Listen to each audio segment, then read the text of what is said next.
আসসালামু আলাইকুম বন্ধুরা।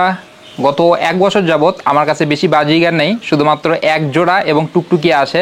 তো এই গত এক বছর যাবত কিন্তু তাদেরকে দিয়ে অনেক চেষ্টা করেছি, তারাও অনেক চেষ্টা করেছে, কোনোবার কিন্তু তাদের থেকে বাচ্চা ফুটে নেই। বাট লাস্ট ভিডিওগুলোতে আমি আপনাদের সাথে শেয়ার করেছি যে অনেক চেষ্টা করার পর, তা আমার সেট আপে অনেক চেঞ্জ আনার পর তাদের কিন্তু অবশেষে এবার একটা বাবু হয়েছে, দুইটা, আলহামদুলিল্লাহ। তো এখানে একটা প্রবলেম আমি আপনাদের সঙ্গে শেয়ার করতে চাই আজকে। এখানে আমি একটা প্রবলেম ফেস করছি, সেটা হলো যত আমার এর আগে বাজিগার আছে সবাইকে কিন্তু আমি ব্রিডিং বক্সের মধ্যে তাদের বিট করাতাম, আর ব্রিডিং বক্স আমি সেট করতাম খাঁচার বাইরে, যাতে আমি রেগুলার বেবিগুলোকে মনিটরিং করতে পারি। বাট এবার একটা এক্সপেরিমেন্টের জন্য আমি হাড়ির মধ্যে তাদেরকে বিট করাই। তো হাড়ির মধ্যে বিট করলে লাস্ট ভিডিওতে আমি আপনাদের বলেছিলাম যে হাড়িটা রেগুলার চেঞ্জ করতে হয়। যখন তারা জন্মগ্রহণ করে তা আমার হাড়ির মধ্যে হাড়ি দিতে হয়নি। তারপরে যখন তাদের এক সপ্তাহ বা এই কয়েকদিন পার হলো, তারপর থেকে এমন অবস্থা তারা এমন পটি করে যে তাদেরকে মনে হয় যে প্রত্যেক দিনটা আমার হাড়িটা চেঞ্জ করে দিতে হবে, পরিষ্কার করে আবার নতুন হাড়ি দিতে হবে। তো এবার একটা সমস্যা হয়েছে কি, আমি কয়েকদিন হলো একটু অসুস্থ ছিলাম এবং বাড়িতে একটু দূরেও ছিলাম। তো এই কারণে প্রায় 5-6 দিন আমি কিন্তু তাদের হাড়িটা চেঞ্জ করতে পারি নাই, বদলাতে পারি নাই। তো বন্ধুরা জাস্ট 4-5 দিন আমি হাড়িটা চেঞ্জ করতে পারি নাই। দেখুন এর মধ্যে হাড়ির মধ্যে কি অবস্থা দেখতে পাচ্ছেন। এই দুটো বাবু আছে।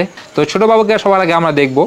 নোক থাকে যেটা দ্বারা তারা গ্রিপ করে, এই গ্রিপের এখানেই একটু একটু একটু একটু করে কিন্তু পটিটা আটকে গিয়েছে, আটকে যেতে যেতে দানা ধরেছে। আর সেই দানাটা এখন এমন শক্ত হয়ে আছে, মনে হচ্ছে সেখানে সিমেন্ট বালি দিয়ে সেটাকে লাগানো হয়েছে। আপনার টেনে হিস্টে বা সেটাকে খুলতে পারবেন না। মলদারের আশেপাশে যদি দেখি তাহলে সেখানে কোনো তেমনটা নেই, পটিটা নেই। এটা বিপজ্জনক হতো যদি তাদের শরীরের কোনো অংশে বা পালকের সঙ্গে যদি লেগে থাকে কোনো পটি, তাহলে সেই পটিটাকে সরানো অনেকটা কষ্টকর। বা তাদের পায়ে যেখানে পালক নেই সেখান থেকে সরানোটা একটু ইজি, কারণ পানিতে একটু ভিজে রাখলে সেগুলো বাইরে করা যায়। তো বন্ধুরা ঠিক আছে, একে আমরা রেখে দিব, খুব সুন্দরভাবে রেখে দিব। এই যেহেতু আলহামদুলিল্লাহ অনেক ভালো আছে, আর সে যদি খারাপ হয় তাহলে তাকে রেখে দেওয়ার পর আমরা দেখতে পাবো সে কিন্তু হাঁটতে পারবে না, চলাফেরা করতে পারবে না। দেখুন আমি তাকে কেজের মধ্যে রেখে দিয়েছি, তারপরে সে কিন্তু খুব সুন্দর চলাফেরা করছে, দাঁড়িয়েও আছে, তার কিন্তু কোনো প্রবলেম নেই। বা তার বড় পাখিটাকে আমরা এখন দেখবো। তো বন্ধুরা তার বড় পাখির দিকে লক্ষ্য করুন। তার পায়ে তো দানা লেগেছে, এখানে সিমেন্ট না, মনে হচ্ছে এখানে লোহা ঢালাই করে দেওয়া হয়েছে।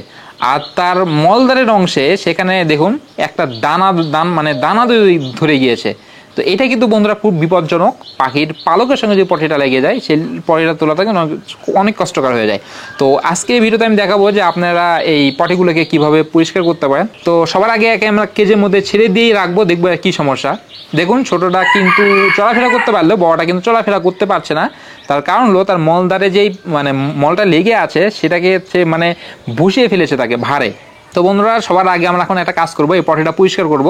তো পটিটা পরিষ্কার করা কিন্তু একটা আপনারা বলতে পারেন এখানে কি ব্যাপার কি, এটা দেখানোর মতো বা এখানে তো কোনো কিছু না, এটা ইজিলি করা যায় না। বন্ধুরা এখানে একটা ব্যাপার বোঝার আছে, পটি পরিষ্কার যদি আপনারা সঠিকভাবে না করতে পারেন তাহলে তার অঙ্গহানি হয়ে যেতে পারে, তাদের পা ছিঁড়ে যেতে পারে, বা অনেক সমস্যা হয়ে যেতে পারে, ব্লিডিং হতে পারে।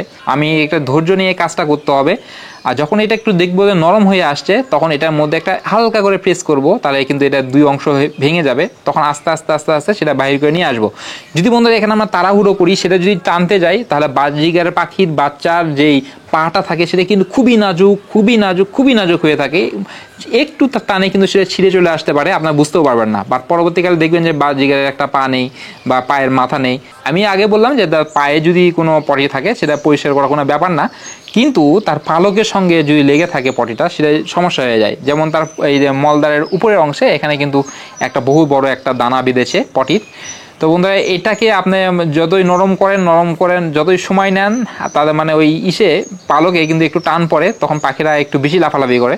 তো এই জন্য একটু লক্ষ্য রাখতে হয় যে যদি সম্ভব হয়, যদি বাহির হয়ে না আসে, তারা যদি বেশি ছোটাছুটি করে, তাহলে কয়েকটা পালক আপনি এটা ধরে জোরে করে টান দিতে পারেন, দেখবেন উঠে চলে আসবে। যদি বেশি পালক হয় তাহলে সেটা করতে যাবেন না, গোস্ত মাংস সহজ উঠে আসবে। যদি দুই একটা পালকের সঙ্গে লেগে থাকে সমস্যা করে, তাহলে সেটা করতে পারেন, বেশি হলে কিন্তু সমস্যা। তো আমার ছাদ বাগানে সবসময় অ্যালোভেরা থাকে, এই মলদারের অংশে বা যেখানে এই সমস্যা হয়েছিল এই অংশেতে এখন আমি দিব অ্যালোভেরা দিলে হবে কি, তাদের এইখানে যদি ব্যাকটেরিয়া থাকে তাহলে ব্যাকটেরিয়া অ্যাটাক করতে পারবে না, এবং তাদের এইখান থেকে যে আমি পালকগুলো তুলে দিলাম বা ব্লিডিং যদি একটু হতে থাকে, তাহলে সেইগুলোকে কিন্তু সে দ্রুত রিকভারি করে দিবে। অ্যান্টিব্যাকটেরিয়াল এবং অ্যান্টিফাঙ্গাল অ্যান্টিবায়োটিকের কাজ কিন্তু আমাদের এই অ্যালোভেরাটা করবে। এই অ্যালোভেরা এত পাওয়ারফুল। তো বন্ধুরা এই সমস্যাটা আমার যখন ব্রিডিং বক্সে করতাম তেমনটা হতো না, বাট আমাদের হাড়ির মধ্যে এই সমস্যাটা একটু বেশি হয়ে যাচ্ছে। তো অনেকে এখন বলতে পারেন যে আমার কাছে তো অ্যালোভেরা নেই, তাহলে আমি এখন কি করব? তাহলে আপনারা একটা কাজ করতে পারেন, স্যাভলন আছে, সেই স্যাভলন ক্রিমটা তারা লাগিয়ে দিতে পারেন। লাগিয়ে দিয়ে সেটা কিন্তু সেখানে যেন লেগে না থাকে।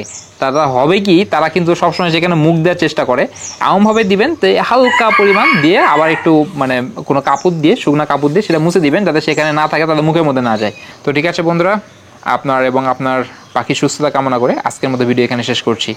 আল্লাহ হাফিজ।